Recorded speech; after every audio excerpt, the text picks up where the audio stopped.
বাসায় মানুষ 4 জন, নাস্তাও 4 রকম করতে হয়। একজনের পছন্দ এক এক রকম। হ্যালো এভরিওয়ান, আসসালামু আলাইকুম। আজকে সকাল থেকেই শুরু করে দিলাম নতুন ব্লগ।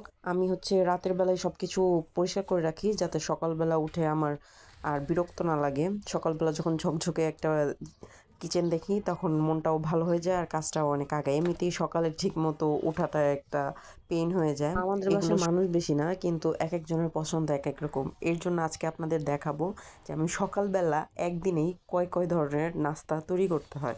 প্রথমেই বেবি আছে, বেবির জন্য চিন্তা করছি।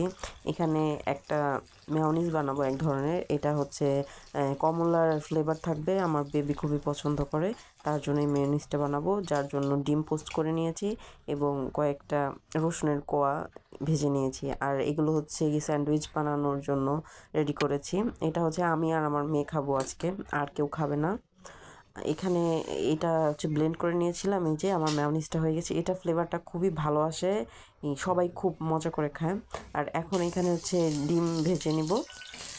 একজন ডিম ভাজা খাবে, আরেকজন খাবে ডিম পোস্ট। আর আমার মেয়ে মাঝে মাঝে সিদ্ধও খায়, আবার ভাজাও খায়, আবার পোস্টও খায়। এক দিন এক একটা, নাহলে একঘেয়েমি লেগে যায়। আমার হাজব্যান্ড খায় ভাজা, আমার শ্বশুর বাবা খায় পোস্ট। এই অবস্থা। তো সকালবেলা আপনারা কি কি খেতে পছন্দ করেন কমেন্ট করে জানাবেন। আমাদের বাসায় আবার ভাত কেউ খেতে পারে না, একদম আমার মেয়ে পর্যন্ত। সকালবেলা রুটি, পরোটা বা অন্য ধরনের নাস্তা। আর আমরা সবসময় রুটি এইভাবে বানিয়ে আধা সেকা করে রেখে দিই, এতে করে সকালবেলা খুবই সুবিধা হয়। আমরা একসাথে চার চার দিনের রুটি বানিয়ে এভাবে করে আধা সেকা করে কাপড়ে, একটা সুতি কাপড়ে পেঁচিয়ে যদি আপনি নর্মাল ফ্রিজে রাখেন, আপনি 10 দিন 12 দিন পর্যন্ত সুন্দরভাবে রাখতে পারবেন। আল্লাহর রহমতে কোনো প্রবলেমই হয় না। এভাবে করলে হবে কি, আপনি সকালবেলা এমনিতে অনেক তাড়াহুড়া থাকে, একজন এক এক কাজে যায় অনেক সময়। আর সকালবেলা ঘুম থেকে ওঠাটাও খুব একটা প্যারার ব্যাপার। তো তখন আপনার তাড়াহুড়া লাগবে না। ইচ্ছা করলে যে কেউ নিয়ে ফ্রিজ থেকে যে কয়টা রুটি খাবে সে কয়টা ভেজে নিতে পারে। আর এদিকে আমি আমার মেয়ের জন্য স্যান্ডউইচ বানাচ্ছিলাম। এখানে সব সবজির সাথে আমি মেয়োনিজটা মিক্স করে নিচ্ছিলাম।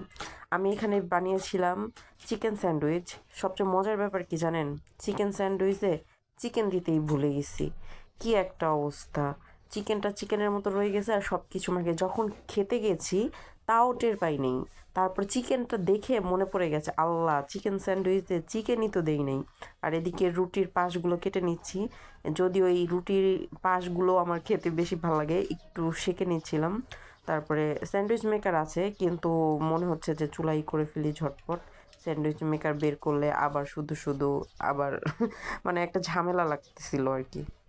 সকালবেলা যদি আপনি তাড়াতাড়ি উঠেন আর কাজগুলো যদি গুছিয়ে নেন, তাহলে সারা দিন মনে হয় যে অনেকটা অর্গানাইজভাবে যায়। আমি তো এটা পারছিই না বাচ্চা নিয়ে, জানি না কেন। দেরি করে উঠলে সকালের কাজ, দুপুরের কাজ, রাতের কাজ সব একদম মনে হয় আমদা গিট্টু লেগে যায় আমার কাছে। যাই হোক, এখানে আমি এই স্যান্ডউইচগুলো বানিয়ে নিচ্ছিলাম, এখন 3 কোনা করে কেটে নিচ্ছি। এটাও একটু সেঁকে নিব, সেঁকে নিলে একটু ভালো লাগবে। এটা আমার মেয়ে একটা খাবে আর আমি 2টা খাবো, আর একটা হয়তো রেখে দিব বিকাল নাস্তার জন্য। একটাও শেষ করতে পারে না, ছোট মানুষ, যতটুকু খায় আর কি সামনে দিব।